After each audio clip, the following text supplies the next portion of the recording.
Hello students, welcome to Kanika's maths classes. हमारी इस गणित की कक्षा में आज हम क्लास 9th के कुछ क्वेश्चंस का सॉल्यूशन ले रहे हैं। एक्सरसाइज 6.2 कर रहे हैं। हम प्रीवियस वीडियो में एक्सरसाइज 6.2 में जो भी एक्सियम्स हमने यूज करनी थी, जो भी हमने कोणों के युग्म पहचानने थे, वो हम डिस्कस कर चुके हैं। नाउ हम क्वेश्चन सॉल्व कर रहे हैं। सो हमारा फर्स्ट क्वेश्चन है, आकृति हमें गिवन है, आप देख सकते हैं ए बी और सी डी दो रेखाएं हैं। एक तिर्यक रेखा L इसको प्रतिच्छेद कर रही है दो बिंदुओं पर, और जो कोण बने हुए हैं, एक कोण 50 डिग्री आपको दे रखा है। इस कोण का नेमिंग की हुई है x, ये कोण आपको y बताया गया है। इस कोण का मेजरमेंट यानी माप हमें 130 डिग्री दिया गया है। हमसे क्वेश्चन में पूछा गया है कि x और y के मान ज्ञात करने हैं, और फिर हमें ये दर्शाना है, ये शो करके दिखाना है कि ABCD के समानांतर है। आइए हल करते हैं। सबसे पहले ध्यान से देखिए, L एक रेखा है तो 50 डिग्री और x, ये जो पूरा कोण मिलकर बन रहा है, ये एक रेखिक युग्म कोण है। तो रेखिक युग्म कोणों का जोड़ 180 डिग्री होता है। L एक तिर्यक रेखा है, इसलिए 50 डिग्री प्लस x बराबर 180 डिग्री। ब्रैकेट में हम यह रीजन मेंशन करेंगे, लीनियर पेयर एंगल्स, रेखिक युग्म कोण।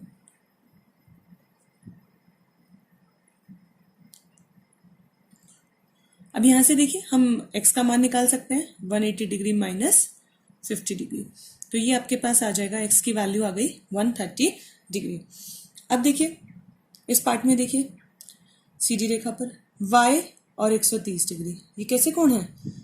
हमने डिस्कस किया था, जब दो रेखाएं प्रतिच्छेद करती हैं तो प्रतिच्छेदी रेखा, प्रतिच्छेदी बिंदु से ऊपर नीचे या दाएं बाएं जो कोणों के युग्म बनते हैं वो आपस में बराबर होते हैं, और ऐसे कोणों को हम कहते हैं शीर्षाभिमुख कोण। जो y है उसका मान भी आ जाएगा हमारे पास 130 डिग्री। हम ब्रैकेट में इसका रीजन जरूर मेंशन करेंगे, क्योंकि ये कोण है शीर्षा अभिमुख कोण।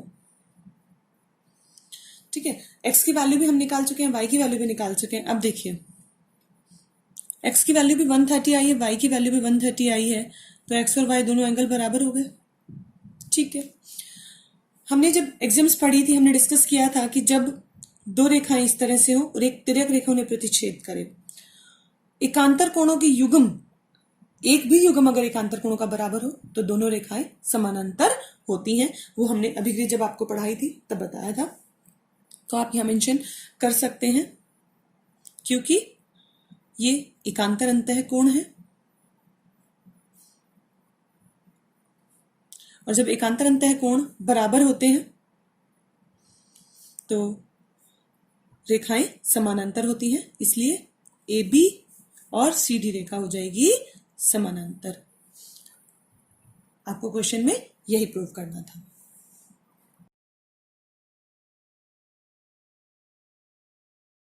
क्वेश्चन नंबर 2 देखिए, यदि AB समानांतर है CD के, CD समानांतर है EF के, आपको दिया गया है कि AB रेखा CD रेखा के समानांतर है और CD रेखा EF के समानांतर है।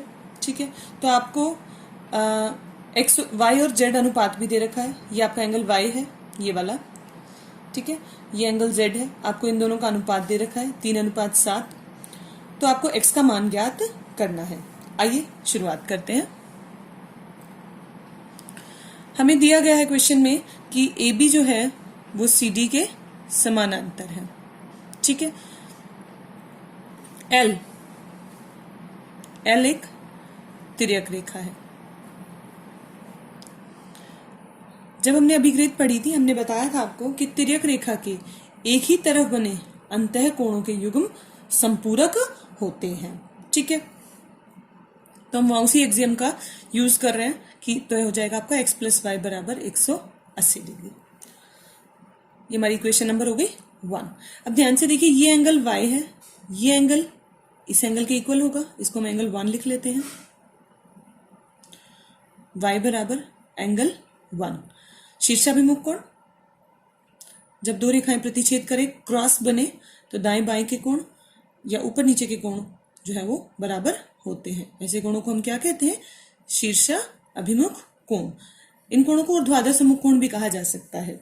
ठीक है, तो एंगल y = एंगल 1। और हमें क्वेश्चन में दिया गया है कि y अनुपात z बराबर 3:7। सो y क्या हो जाएगा आपका?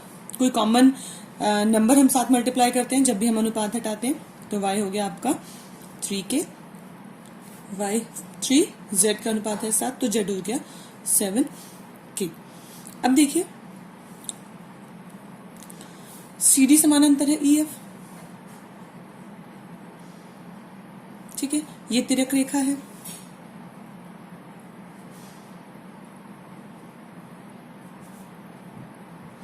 और तिर्यक रेखा के एक ही और बने अंतः कोणों का जोड़ 180 डिग्री होता है।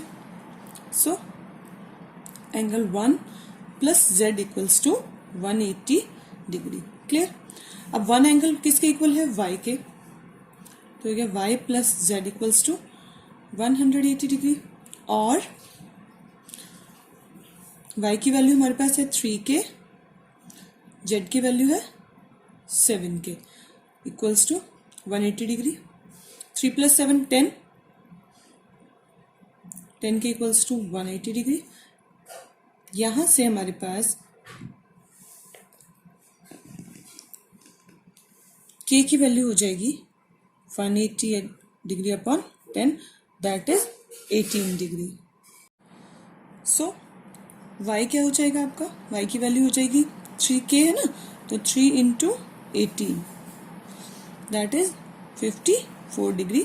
और z की वैल्यू हमारे पास यहां से हो जाएगी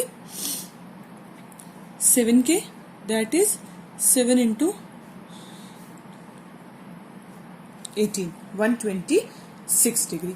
ठीक है, अब हमें वैल्यू निकालनी थी x की। इक्वेशन नंबर 1 में y की वैल्यू पुट करते हैं, x की वैल्यू आ जाएगी। समीकरण 1 से x प्लस वैल्यू पुट कर दीजिए y की वैल्यू हमारे पास 54 बराबर 180 डिग्री। तो यहां से हमारे पास x की वैल्यू हो गई 180 degree minus 54 degree, that is 126 degree. आप ऐसे भी कर सकते हैं, आपको दे रखा है AB CD के समानांतर है। ठीक है, हमारी आकृति में था कि AB समानांतर CD और CD समानांतर EF, तो AB और EF भी समानांतर हो गए, तो एंगल X और Z ये दोनों बराबर होंगे, क्योंकि एकांतर अंतः कोण बराबर होते हैं जब दो रेखाएं समानांतर होती है। इस तरीके से आप Z की वैल्यू की हेल्प से X की वैल्यू लिख सकते हो, और जो ये हमने तरीका किया इस तरीके से भी आप कर सकते हो। तो क्वेश्चन नंबर 2 कंप्लीट हो गया। क्वेश्चन नंबर 3 सॉल्व करते हैं। क्वेश्चन नंबर 3 में हमें डायग्राम दिया गया, आकृति हमें दी गई है। ठीक है, AB समांतर CD हमें क्वेश्चन में गिवन है। EF जो है वो आपको परपेंडिकुलर दे रखा है CD लाइन पर। एंगल GED ये एंगल हमें दे रखा है 126 डिग्री। एंगल AGE ये एंगल हमें ज्ञात करना है। ठीक है, GEF ये एंगल आपको फाइंड आउट करना है। एंड एंगल FGE एक ये एंगल हमें ज्ञात करना है। इन तीन एंगल्स की वैल्यू हमें निकालनी है। आइए शुरुआत करते हैं इसको हल करने के लिए। ध्यान से देखिए, हमें क्वेश्चन में दिया गया है कि AB जो है वो CD के समानांतर है, गिवन है ये आपको क्वेश्चन में। तो एंगल AGE बराबर GED होगा। जब ये दो रेखाएं समानांतर हैं, GE एक तिर्यक रेखा है, तो GE के एक इस तरफ और एक इस तरफ बने एकांतर अंतः कोण बराबर होते हैं। AB समांतर CD है, और लिख लेते हैं GE एक तिर्यक रेखा है। जब दो रेखाएं समानांतर है, तिर्यक रेखा उसे प्रतिच्छेद करती है, काटती है, तो इस प्रकार बने एकांतर अंतः कोणों के युग्म बराबर होते हैं। एंगल AGE बराबर GED, और GED एंगल हमें दे रखा है 126 डिग्री। सो एंगल AGE की वैल्यू हमारे पास आ चुकी है 126 डिग्री। ठीक है, अब देखिए आपको दे रखा है कि EF जो है वो CD पर लंब है, EF परपेंडिकुलर टू CD, तो एंगल FED 90 डिग्री का होगा। देन ये एंगल GED हमें गिवन है 126 डिग्री दत्त। ठीक है, GED में दो एंगल्स बन रहे हैं, GEF GEF प्लस FED। एक ये एंगल है आपका और एक ये एंगल है, GEF FED बराबर 126 डिग्री। इस GED एंगल को हमने दो एंगल्स में ब्रेक कर लिया। GEF हमें फाइंड आउट करना है और FED हमने यहाँ पर 90 डिग्री लिखा हुआ है क्योंकि परपेंडिकुलर है। तो यहां से हमारे पास एंगल GEF हो जाएगा 126 degree minus 90 degree, that is 36 degree. तो ये हो गया आपका GEF की वैल्यू भी आ गई हमारे पास, AGE की भी हम निकाल चुके हैं। अब FGE की निकालते हैं, FGE। ध्यान से देखिए, AB सरल रेखा है तो ये एंगल प्लस ये एंगल रेखीय युग्म कोण बना रहे हैं, तो रेखीय युग्म कोण से इन दोनों का जोड़ 180 डिग्री, तो यहां से निकालते हैं।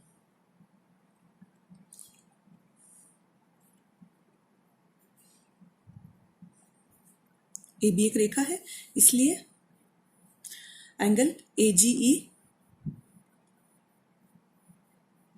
प्लस EGE, EGF या FGE, ये वाला एंगल FGE बराबर 180 डिग्री। तो यहाँ पुट कर दीजिए, AGE की वैल्यू हम यहाँ निकाल चुके हैं नंबर 1 इक्वेशन में।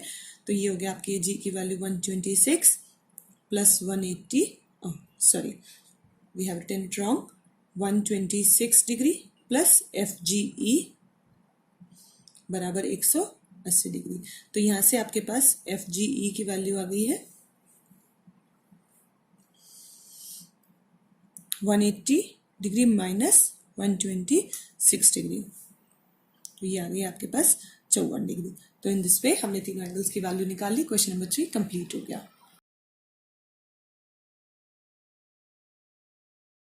क्वेश्चन नंबर 4 डिस्कस करेंगे। यदि PQ आपको ST के समानांतर दे रखा है, एंगल PQR आपको 110 डिग्री दे रखा है, एंगल RST हमें 130 डिग्री दे रखा है, तो एंगल QRS यानी कि ये एंगल की वैल्यू हमें फाइंड आउट करनी है। आइए ध्यान से देखते हैं किस तरह करेंगे। एक छोटा सा यहाँ पर हम कंस्ट्रक्शन वर्क करते हैं। हम अपनी एक बिंदु R से एक रेखा खींच लेते हैं समानांतर जो PQ के होगी, ठीक है। अब क्योंकि PQ जो है वो ST के समानांतर है, तो वो जो रेखा हम PQ के समानांतर खींचेंगे वो ST के भी समानांतर हो जाएगा। ये कॉन्सेप्ट हम अपनी एग्जाम्स वाली वीडियो में डिस्कस कर चुके हैं। तो ध्यान रखें, जो भी आप कंस्ट्रक्शन वर्क करें थोड़ा सा ध्यान रखें, डॉटेड लाइन लें, कभी भी डार्कन लाइन लेके कंस्ट्रक्शन वर्क ना करें। उससे क्लियर हो जाता है कि ये हमारा कंस्ट्रक्शन वर्क है, हमने खुद कंस्ट्रक्ट किया है ये पोर्शन। तो यहाँ हम ले लेते हैं A और यहाँ हम ले लेते हैं बिंदु B, ठीक है। तो हम यहाँ पर शुरुआत करते हैं इस क्वेश्चन को हल करने की। देखिए हमने क्या किया है, बिंदु R से एक रेखा ARB समानांतर PQ खींच ली है, ठीक है। ये हमने अपनी मर्जी से खींची है और क्वेश्चन में हमें दिया गया है PQ समानांतर AB है, सॉरी PQ समानांतर ST है। अब PQ AB के समानांतर है और PQ ST के भी समानांतर है, तो हम क्या लिख सकते हैं कि ARB जो रेखा है वो ST के भी समानांतर होगी, ठीक है। अब चलिए, अब ये देखिए, ये एंगल आपका 110 डिग्री है, PQ AR के समानांतर है, ये तिर्यक रेखा हो गई। तो ये एंगल कितने डिग्री का होगा, तिर्यक रेखा के एक ही तरफ बने अंतः कोण का जोड़ 180 डिग्री होता है। उस वजह से ये एंगल हम निकाल लेंगे, ये आ जाएगा आपका 70 डिग्री। आइए लिखते हैं इसको, क्योंकि PQ समानांतर AR और QR एक तिर्यक रेखा है, तिर्यक रेखा के एक ही ओर बने अंतः कोणों का जोड़ 180 डिग्री होता है। इस एक्सियम से angle PQR plus angle ARQ यानी कि ये एंगल या QRA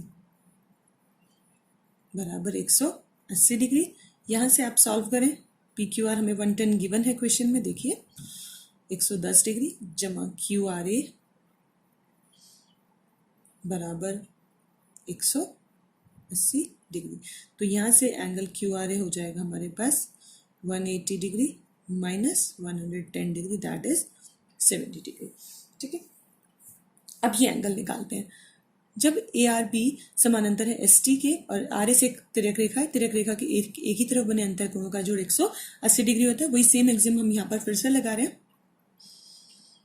और एस टी समानांतर है आर बी के, हम पूरी ए आर बी नहीं लिख रहे हैं, सिर्फ इतना पोर्शन लिख रहे हैं। एस टी समानांतर है आर बी के और एस आर तिर्यक रेखा है।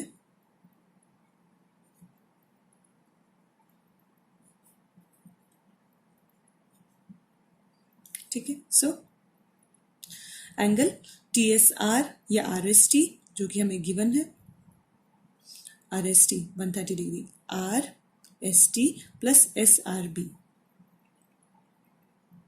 ये हो गया हमारा 180 डिग्री। यहाँ वैल्यू पुट करें आर एस टी की, that is 130 degree plus S R B equals to 180 degree. तो यहाँ से आपके पास एस आर बी एंगल की वैल्यू आ जाएगी 180 minus 130 degree, that is 50 degree.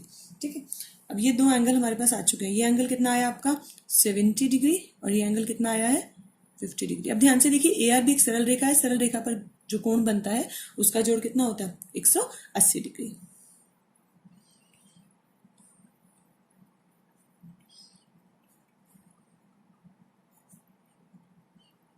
सरल रेखा है इसलिए जो तीनों कोण बन रहे हैं Q R A, Q R S और S R B, Q R A, S R, Q R S, S R B, इन तीनों का जोड़ हो गया 180 डिग्री। क्यू आर ए आपने इसकी वैल्यू निकाल रखी इक्वेशन नंबर 1 में, एस आर बी की वैल्यू आपने निकाल रखी इक्वेशन नंबर 2 में। फ्रॉम 1 and 2 हम यहाँ पुट कर देते हैं। 70 degree plus Q R S plus S R B हमारा 50 डिग्री है बराबर 180 डिग्री। यहाँ से 70 प्लस 50 कर दें, ये आपके पास आ जाएगा 120 degree plus Q R S बराबर 180 डिग्री। यहाँ से 120 को उधर शिफ्ट करके माइनस कर दें, सो क्यू आर एस हो जाएगा आपके पास 180 degree minus 120 degree, that is 60 degree. ये आपका आंसर हो गया। तो इक्वेशन नंबर 4 आपका कंप्लीट हो गया। क्वेश्चन नंबर 5 डिस्कस करते हैं। गिवन इक्वेशन में हमको कि ए बी समानांतर सी डी है, ये A B Rekha C D के समानांतर है। एंगल ए पी क्यू, ये आपका बिंदु P है, ये बिंदु Q है and this is point R। ठीक है, angle APQ, this is 50 degree given है। PRD, ये आपको 127 डिग्री गिवन है। आपको x और y की वैल्यूज ज्ञात करनी है। ठीक है, देखिए शुरुआत करते हैं। AB समानांतर CD हमें गिवन है क्वेश्चन में दत्त। तो ये तिर्यक रेखा हो गई, देखिए PR एक तिर्यक रेखा है और तिर्यक रेखा के एक, ये तिर्यक रेखा लिया आपने, एक इस तरफ बना कोण और एक इस तरफ बने कोण। कौन से कोण है ये? एकांतर अंतः कोण। तिर्यक रेखा के एक ही तरफ बने, तिर्यक रेखा के एक इस तरफ और एक इस तरफ बने एकांतर अंतः कोण बराबर होते हैं। तो एंगल APR बराबर एंगल PRD। कौन सा एंगल है ये? एकांतर अंतः कोण, ऑल्टरनेट इंटीरियर एंगल। ठीक है, और APR ये हो गया आपका APR, ये है 50 प्लस y और PRD ये कितना गिवन है आपको 127 डिग्री। तो यहां से आपके पास y की वैल्यू आ जाएगी 127 degree minus 50 degree, that is 77 degree. Clear? और फिर से आपको दिया गया AB समांतर CD है। PQ एक तिर्यक रेखा है, तिर्यक रेखा के एक लेफ्ट और एक राइट, एक दाईं और एक बाईं तरफ बने कोण बराबर होते हैं जब दो रेखाएं आपको समानांतर दी गई हों। सो एंगल APQ बराबर एंगल PQR। कौन से कोण है ये भी? एकांतर अंतः कोण, ऑल्टरनेट इंटीरियर एंगल्स। और APQ ये एंगल हमें क्वेश्चन में गिवन है 50 degree and P Q R, ये गिवन है हमें एक्स।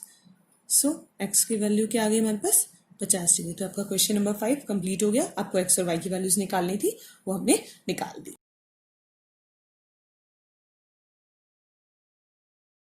क्वेश्चन नंबर 6 डिस्कस कर रहे हैं।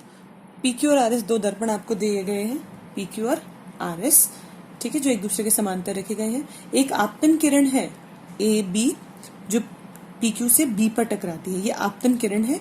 और एक ये किरण है बी पर टकराती है, और एक परावर्तित किरण है बी सी पर चलकर आर एस से होते हुए, है ना, आर एस से होते हुए बी सी से चलकर आर एस को सी पर टकराती है, ठीक है, और सी डी के अनुदिश परावर्तित हो जाती है। तो आपको ये सिद्ध करना है कि ए बी समानांतर सी डी है। क्लियर? आइए इसका हल करते हैं।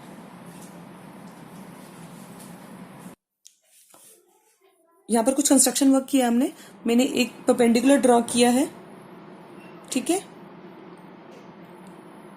बी टी, और सी पर किया है सी एम, ठीक है। तो हम यहाँ मेंशन कर देते हैं टी बी परपेंडिकुलर ड्रॉ किया हमने पी क्यू मिरर पे, एंड एम सी जो है हमने परपेंडिकुलर ड्रॉ किया है आर एस वाले मिरर पे, ठीक है। अब देखिए एंगल 1 और 2 इक्वल होंगे। क्यों? देखिए ये आपतन किरण है, ये परावर्तित किरण है, ठीक है। आपतन कोण और परावर्तित कोण हमेशा बराबर होते हैं, तो हम यह मेंशन कर सकते हैं कि आपतित कोण और परावर्तित कोण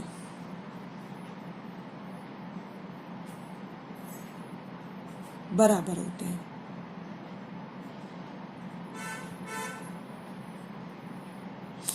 इसी प्रकार एंगल 3 इक्वल्स टू एंगल 4। अब देखिए एंगल 3 और एंगल 2, क्या ये दोनों एंगल्स भी इक्वल होंगे? यस, क्योंकि हमने ये बी टी परपेंडिकुलर ले रखा है और ये सी एम परपेंडिकुलर ले रखा है, तो ये दोनों रेखाएं तो समानांतर हो गई, और ये तिर्यक रेखा हो गई सी बी। तिर्यक रेखा के एक इस तरफ और एक इस तरफ बने कोण यानी कि एकांतर अंतः कोण बराबर होंगे। तो हम लिखेंगे एंगल 2 इक्वल्स टू एंगल 3, क्योंकि B T parallel to C M और बी सी एक तिर्यक रेखा है।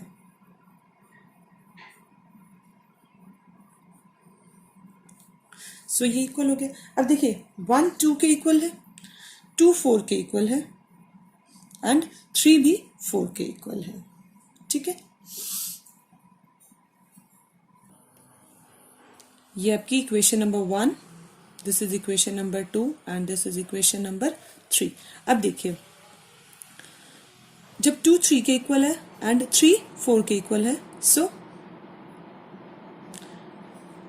2 इक्वल्स टू 4 हो गया, एंड 1 इक्वल्स टू 2 है और 2 इक्वल्स टू 3 है, तो 1 इक्वल्स टू 3 हो गया, ठीक। 1 2 व 3 से नाउ एडिंग, इनको भी नंबरिंग दे देते हैं 4 एंड 5, 4 व 5 को जोड़ने पर,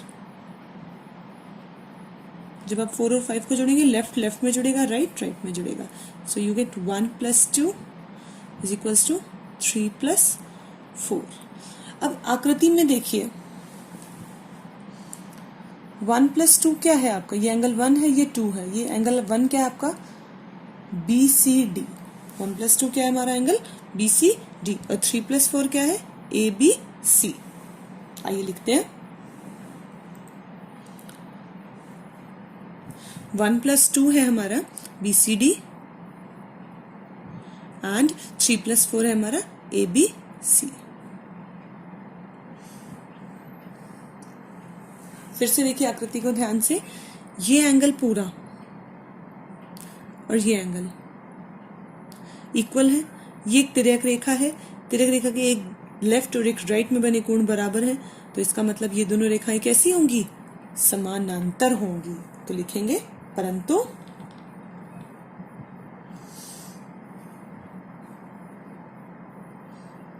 ये एकांतर अंतःकोण है।